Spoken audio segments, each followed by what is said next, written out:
Assalamualaikum warahmatullahi wabarakatuh. Perkenalkan, nama saya Ade Nur Hakim dengan NIM 4042103. Saya adalah mahasiswa dari Universitas Peradaban Bumayu dengan Fakultas Keguruan dan Ilmu Pendidikan dan Program Studi Pendidikan Bahasa Indonesia. Di sini saya akan menjelaskan tugas dari mata kuliah pengantar peradaban yang diampu oleh Bapak Yusan.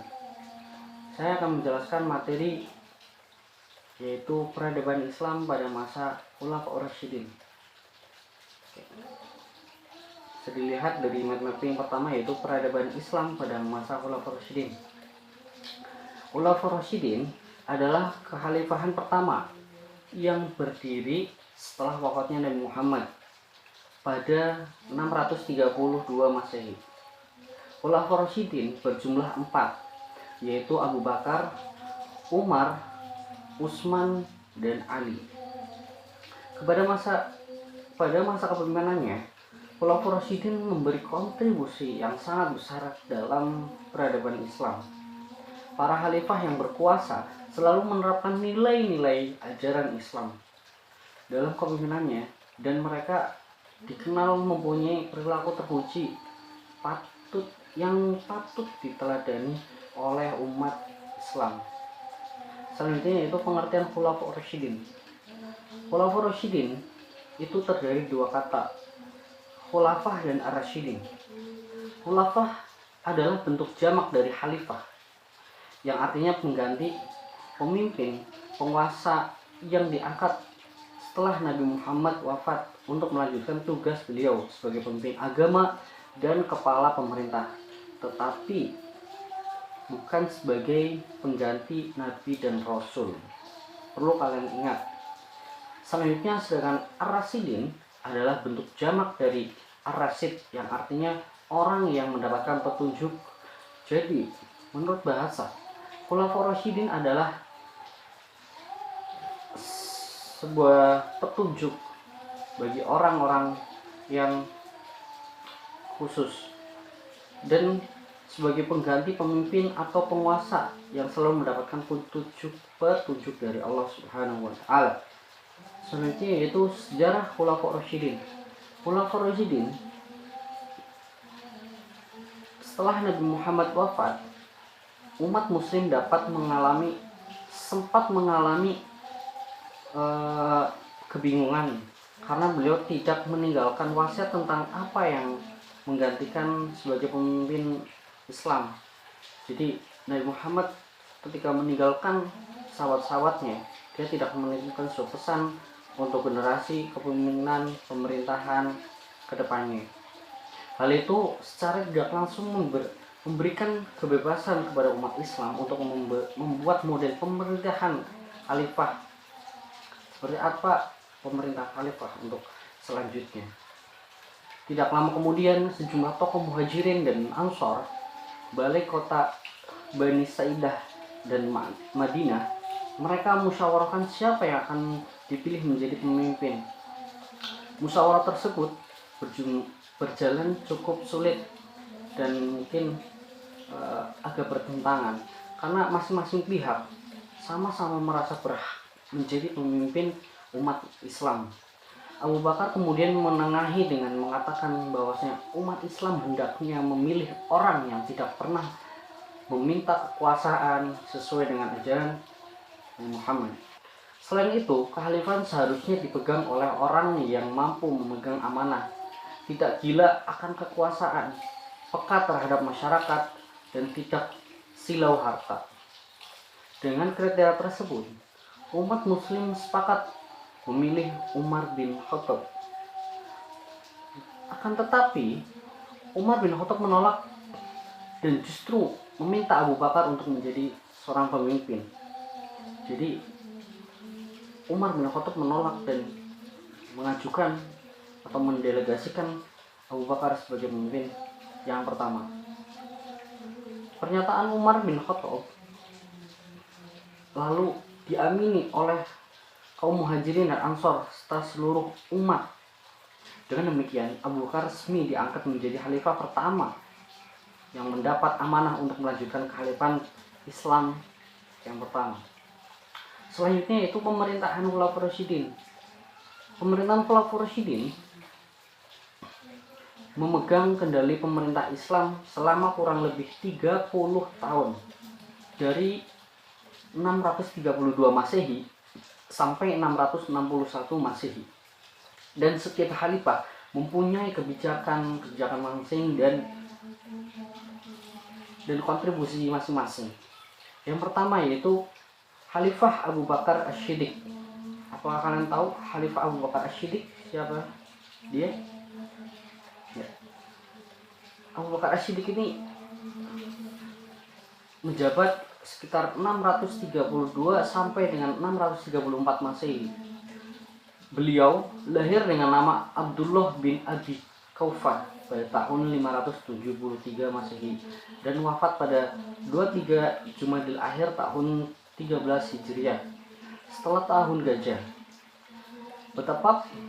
Bertepatan pada usianya ke-63 tahun, Abu Bakar merupakan putra dari keluarga bangsawan yang terhormat di kalangan Mekah pada saat itu. Sebelum masuk Islam, beliau bernama Abdul Ka'bah. Beliau juga sahabat Nabi yang termasuk dalam golongan orang pertama yang masuk Islam. Ia menjadi orang yang pertama masuk Islam. Ia juga mendapat gelar As-Siddiq karena perannya. Awal kalian tahu asal usul dari gelar As-Siddiq? Ya, gelar As-Siddiq itu diberikan kepada Abu Bakar karena dia telah mempercayai orang yang pernah memberikan ajaran mempercayai bahwa ajaran Nabi Muhammad itu benar. Oke. Dari tugas Abu Bakar As-Siddiq yaitu membina dan mengarahkan umat Islam sesuai dengan Al-Quran dan As-Sunnahnya, melanjutkan pemerintahan yang telah dibangun oleh Rasulullah sebelumnya dan memerangi kaum murtad yang merusak ajaran agama, memperluas wilayah kekuasaan Islam. Dan kontribusi tersebut ada kebijakan-kebijakan yang dibuat oleh Khalifah Abu Bakar As-Siddiq pada awal masa pemerintahannya, yaitu memerangi mereka yang murtad dan memerangi nabi palsu, mengumpulkan mushaf Al-Quran serta membukukannya, memperluas wilayah kekuasaan seperti wilayah Kekaisaran Persia dan Bizantium. Khalifah yang kedua yaitu Umar bin Khattab. Beliau lahir pada tahun 581 Masehi di kota Mekah dari suku Bani Adi, salah satu rumpun suku Quraisy. Suku tersebut di kota Mekah saat itu, dan wafat pada hari Rabu tanggal 4 Zulhijjah tahun ke-23 Hijriah. Umar bin Khattab dikenal memiliki fisik yang kuat dan tangguh. Bahkan ia juga juara gulat, hingga dia dijuluki sebagai singa padang pasir. Tugas dan tupoksinya tidak jauh berbeda, yaitu melanjutkan pemerintahan sebelumnya. Pada masa ini Islam mengalami kemajuan yang sangat besar. Pasukannya berhasil mengalahkan dua kekuatan besar, yaitu dari Romawi Barat dan Persia Timur. Selanjutnya, kekuasaan Islam pada masa pemerintahan Umar meliputi Jazirah Arab, Palestina, Suriah, dan sebagian Persia dan Mesir. Umar juga mengesahkan ketentaraan atau kepolisian, pekerjaan umum, sistem kehakiman, hisbah atau pengawasan terhadap pasar, membangun pusat pengawasan terhadap takaran atau timbangan, mencetak uang negara, serta membangun departemen pajak dan tanah. Selanjutnya itu Utsman bin Affan. Beliau menjabat dari 644 Masehi sampai 650 Masehi. Kelahirannya yaitu dilahirkan pada 579 atau 42 Hijriah di Taif, Jazirah Arab, dan meninggal pada tanggal 17 Juni 656 17 Zulhijjah 35 Hijriah, dan beliau dimakamkan di Janatul Baqi, Madinah Jazirah Arab. Suku Utsman yaitu suku Umayyah dari Quraisy. Jadi suku Utsman bin Affan sendiri itu dari suku Umayyah dari Quraisy.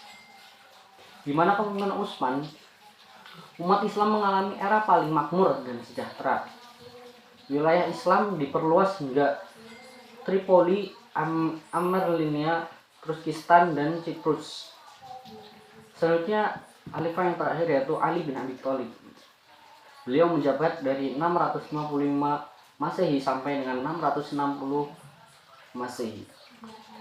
Lahirnya beliau yaitu pada tanggal 15 September 601 atau 13 Rajab 21 sebelum Hijriah di Ka'bah atau Mekah Jazirah Arab, dan meninggal pada tanggal 29 Januari 661 atau 21 Ramadan 40 Hijriah pada usia 59 di Kufah.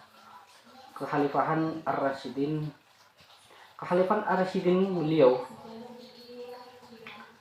maksudnya beliau dimakamkan di istana pemerintah Darul Imarah di Kufah dengan suku yang beliau ikuti, yakni suku Bani Hashim atau Quraisy. Beliau banyak menyumbangkan hal selain di pemerintah, yakni dalam bidang ilmu pengetahuan dan bahasa. Pada masa pemerintahan, huruf hijaiyah mulai dilengkapi dengan tanda baca atau harakat yang menghindari kesalahan dalam membaca Al-Quran. Jadi beliau menyumbang sebuah ilmu pengetahuan dan bahasa untuk di bagian Al-Quran untuk melengkapi hijaiyah, huruf hijaiyah, agar si pembaca Al-Quran dan hadis tidak salah tafsir. Dan beliau membangun kota Kufah yang dijadikan sebagai pusat pengembangan ilmu pengetahuan nahwu, tafsir, dan hadis. Wafatnya Ali menandai berakhirnya Khulafaur Rasyidin. Jadi setelah Khalifah Ali bin Abi Thalib tidak ada lagi khalifah lain. Sekian, terima kasih pemaparan dari saya. Assalamualaikum warahmatullahi wabarakatuh.